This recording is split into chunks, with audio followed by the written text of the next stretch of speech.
Oi,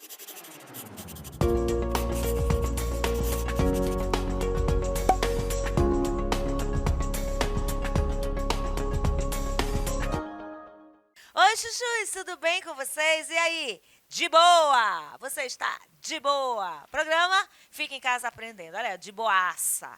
Bom, eu sou a professora Cacau Sotero. Vou fazer aqui como é que fala? Meu sinal. Assim, ó. Olha, Cacau, você já sabe, tá bom? Sou eu. Bom, nós vamos falar de um assunto bem interessante. Eu estou falando de boaça. Você está de boa? Tá tudo legal? É o jeito que a gente fala no dia a dia. As pessoas falam. E se há entendimento, há comunicação. Mas existem cada situações que nós presenciamos, desvios gramaticais, acaba sendo engraçado. Eu trouxe para vocês algumas coisas aqui, tá? Nós vamos falar de desvios linguísticos, coloquialismo e concordância nominal. Nós vamos falar da concordância de alguns nomes. Mas para isso, a gente vai falar da sintaxe de concordância. O que é isso? Trata das relações de harmonia gramatical. Quer ver só? Qual é o certo? Dois pão ou dois pães? Quando eu digo dois pão, eu não estou harmonizando a gramática. Estou fazendo um desvio, tá? Um desvio linguístico. Então, essas relações vão envolver gênero e número. Tipo, homem bonito, mulher bonita. Homens bonitos, mulheres bonitas. Mas aqui e ali tem essa questão, né? Os homens vieram, as mulheres ficaram todas quietas, essas construções que nós ouvimos aí muitas pessoas proferirem. Então, quando essas relações se estabelecem entre sujeito e verbo, elas vão se referir à concordância verbal. Quando essas relações se estabelecem entre substantivo e adjetivo, né, entre nomes, nós falamos de concordância nominal, tá bom? Concordâncias nominais são compreendem, né, a harmonia entre os nomes. Tá bom? Deu para entender? Eu costumo dizer assim: se você for à padaria comprar pães e disser ao atendente, me dá R$ 5 de pão, ele deixa de atender? Claro que não. Outra situação: se alguém for a um açougue e disser, eu quero 3 quilos de carne, olha a ostentação, hein? 3 quilos de carne, o açougueiro não vai deixar também de atender, porque ele vai entender o que você quer. Então, vamos falar das concordâncias nominais. E aí eu trouxe alguns desvios linguísticos que são muito comuns aí no dia a dia. Olha isso aí, ó. Até 50% dos alimentos vai para o lixo, diz ONU. Gente, aqui eu tenho uma desarmonia, né? O que é desarmonizar? É não estar harmonizado, é não estar concordando, é não estar no mesmo patamar, vamos dizer assim. Então, aqui eu não estou falando de nome. Aqui eu tenho um verbo, o verbo ir. Então, eu tenho aqui uma harmonia que não acontece entre o verbo e o sujeito, que é assunto de outra aula, mas a gente já comenta. Então, concordar é isso, é harmonizar. Casas bonitas, casas belas, aulas interessantes, professores, estudantes comprometidos com a educação. Então, plural com plural, singular com singular, tudo bonitinho. Aqui é um desvio com o verbo. Olha esse outro aqui, ó. Feito petista afirmou nesta sexta que a implantação de sistema integrado aos governos, olha só, federal e estadual, consumiu 2 anos e meios. Seria 2 anos e meio, metade. Então, aqui a gente tem uma que a gente chama de intercorrência. 1,5 milhão de pessoas será vacinada no Paraná contra a febre amarela em 40 dias. Ó. Pessoas será. Olha aqui uma outra intercorrência. Olha isso aqui que é engraçado. Ó. Seu nome não é um nome, Osmar. É um erro de concordância. Como é seu nome? Humberto. E o seu? Doisberto. Olha que engraçado. Isso aqui é uma charge fazendo uma crítica para concordância. Por que ele diz que o nome dele, Osmar, é um erro? Porque seria, na brincadeira aqui, os mares. O mar, os mares. E o nome do cara é Osmar. Engraçado, né? O cara é Osmar, ele faz a brincadeira aqui com o nome dele. E aqui ele diz, ó, como é seu nome? Humberto. E o seu? Doisberto. Porque eles são gêmeos. Então, é uma piadinha aqui para falar de concordância nominal. Outra aqui, ó. Chaves codificadas, nacionais e importados. Gente, as chaves é uma palavra de gênero feminino, né? Embora chave seja nome de coisa, né? Mas assim, ela vai para esse gênero aí. A chave, eu não digo o chave. A chave importada, chaves codificadas, nacionais e importadas. Então aqui eu também tenho um outro desvio. Olha isso aqui que é muito engraçado. Após utilizar o sanitário, lave as mãos. Uma mão, duas mãos. Então, gente, plural. A mão, as mãos. Outro errinho aqui. Então, gente, gaguejando aqui. Esses cartazes que eu trouxe são cartazes de verdade. Eles foram apresentados em locais públicos. Outros foram publicados em páginas na internet, com erros. Acontece? Acontece. Você pode encontrar um erro no slide? Pode. De digitação, tá bom? Acontece. Mas não deveria acontecer. Quando acontece um erro de digitação no slide, a gente conserta, né?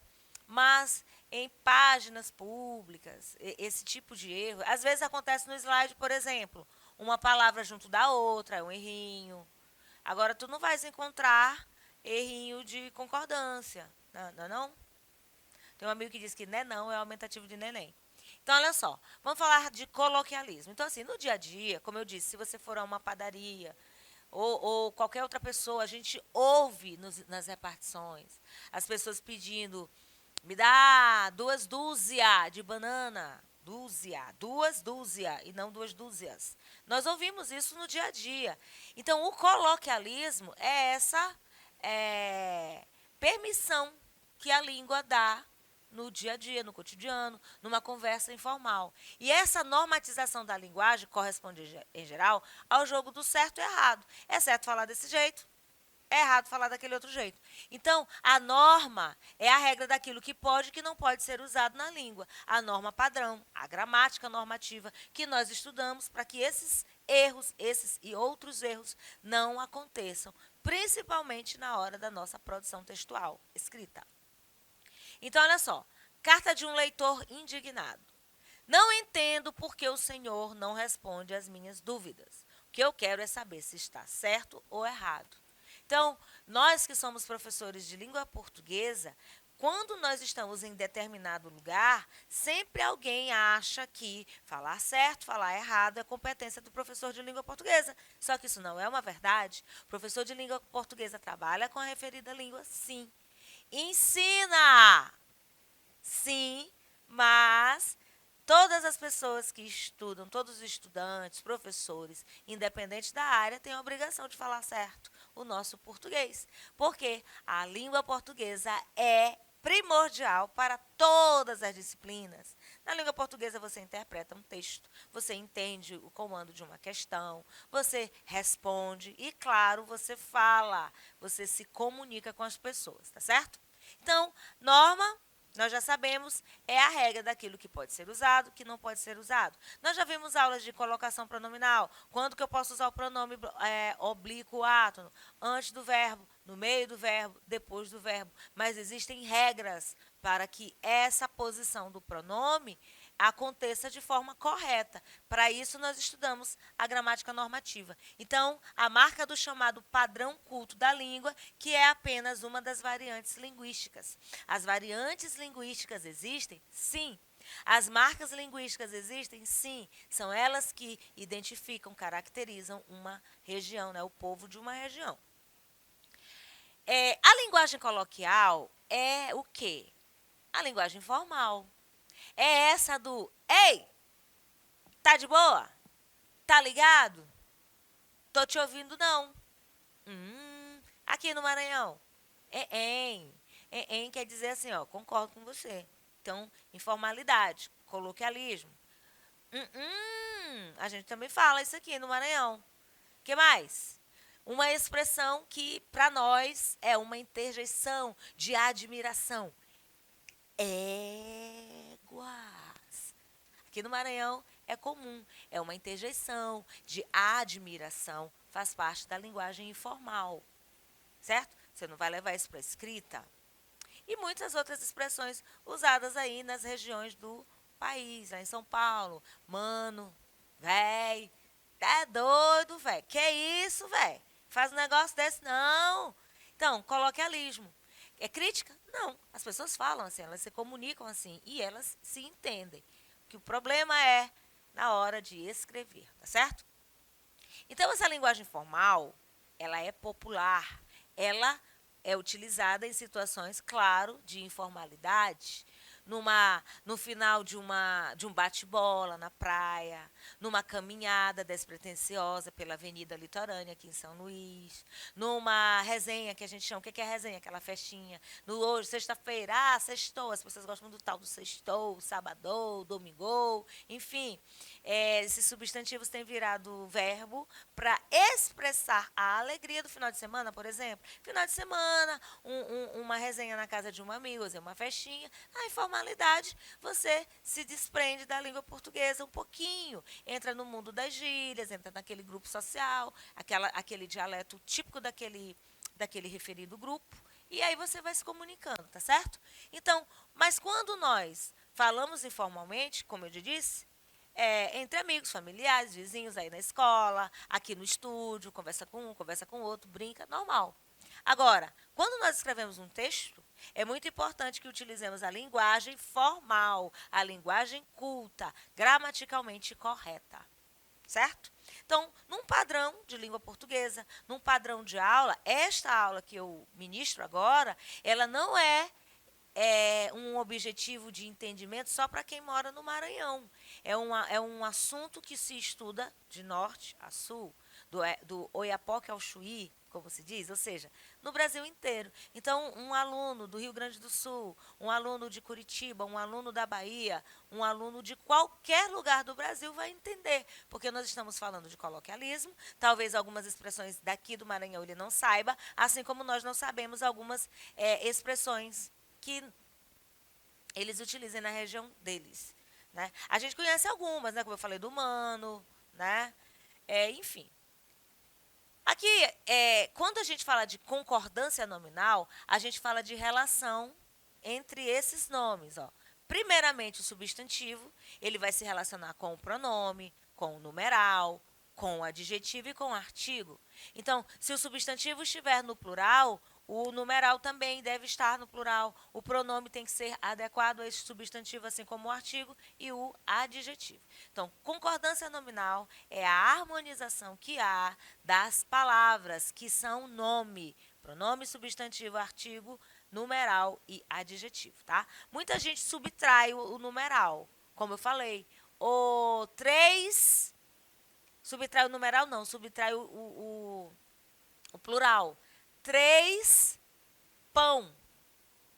3 aula. E se você ligou a TV agora, a professora Cacau não está com desvio gramatical. Ela está falando da harmonização entre os nomes. Quando há e quando não há. Por favor. Então, assim, por exemplo, concorda com o substantivo mais próximo? Olha só, comprei uma casa com amplo quarto e sala. Só um exemplo. Amplo é uma característica, é um adjetivo. E esse adjetivo vai concordar com o substantivo mais próximo se ele estiver antes do substantivo. Substantivo, quarto e sala. Um substantivo quarto, um substantivo sala. Então, quando eu tenho mais de um substantivo numa oração, por exemplo, e quiser usar um adjetivo, ele pode concordar com o que está mais próximo. Comprei uma casa com ampla sala e quarto. Deu para entender? Essa regra, nós vamos aprofundá-la em outra aula. Então, a concordância nominal é a harmonização entre as palavras, tá certo? Artigo, numeral, substantivo, adjetivo e pronome. Olha aqui, ó. Substantivo mais próximo ou com todos os substantivos. De novo aqui, ó, adjetivo posposto. O adjetivo pode vir antes do substantivo ou depois. Quando ele vem antes, ele vai concordar com o substantivo mais próximo, isso quando se tratar de mais de um substantivo na sentença. E aqui, quando ele vier depois, né, posposto é depois, ele pode concordar com o mais próximo ou vai para o plural concordando com todo mundo. Encontramos um jovem e uma mulher preocupada. Preocupada concorda com mulher, feminino. Encontramos uma mulher e um jovem preocupado. Quem está preocupado é o jovem e a mulher, mas eu posso concordar com o mais próximo. Ou eu coloco, encontramos um jovem e uma mulher preocupados. Concorda com o todo, o global. Então, aqui, por exemplo, são só duas sentenças, duas explicações para duas regrinhas. Existem muitas regras de concordância. E como eu falei, quando se trata de regra, quando se trata de norma, eu não tenho outra saída que não seja estudar as regras, fazer muita leitura para que eu não erre na hora dessa harmonização, tá certo? Quando se tem termos que indicam parentesco, olha aí que engraçado. Qualquer concordância é possível. Você sabia disso? Eu posso dizer assim, ó, meu pai e mãe simpático ou meu pai e mãe simpáticos. Meu tio e tia alegre, meu tio e tia alegres. Simpáticos ou simpática, mãe e pai. Interessante. Parentesco. Qualquer concordância é possível, certo? Interessante. Eu posso usar isso com pessoas que não sejam parentes. Olha só, parentesco. Meus, tá? Pai e mãe, tio e tia, primo e prima, avô e avó. Ok? Vamos ver aqui, ó. Substantivo singular. Artigo nos adjetivos a partir do segundo. O que acontece aqui, ó? Mariângela estudava o idioma espanhol e o inglês. Quando eu tenho um substantivo no singular, tá bem aqui, ó, idioma, o artigo nos adjetivos a partir do segundo, ó.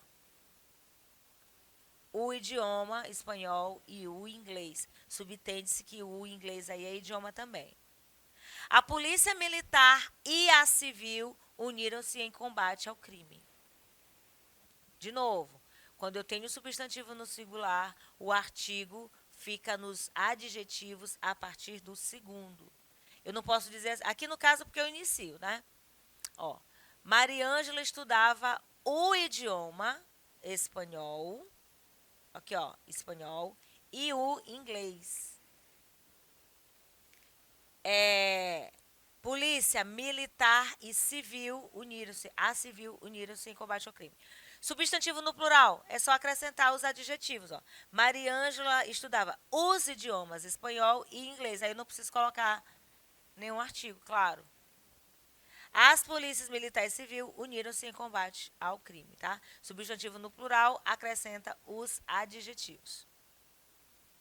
Nomes próprios, somente no plural. Ó. Famosos Fernando Pessoa e Cecília Meirelles. Fernando Pessoa e Cecília Meirelles, famosos. Palavras que indicam oposição, eu tenho que colocar no plural. Ó. Dia e noite claros, claros, dia e noite. Palavras, né, opostas. E aqui, eu posso também concordar o adjetivo quando ele é predicativo do sujeito. Ele vai seguir a concordância do verbo. Estava preocupada a mãe e o pai, estava preocupado o pai e a mãe, estavam preocupados a mãe e o pai, estavam preocupados os pais do garoto. Convido vocês a fazerem uma busca na gramática e estudar, aprofundar regência nominal, tá certo? Porque há muitas regras e uma aula dessa não dá pra gente falar de todas. Como aqui, ó. Predicativo do objeto concorda com os dois núcleos do objeto, se tiver antes, ou com o mais próximo. O juiz considerou o pai e o filho culpados, o juiz considerou o culpado o pai e o filho. Estuda a regra, a gente volta numa outra aula e eu fico por aqui, hein? Compliquei?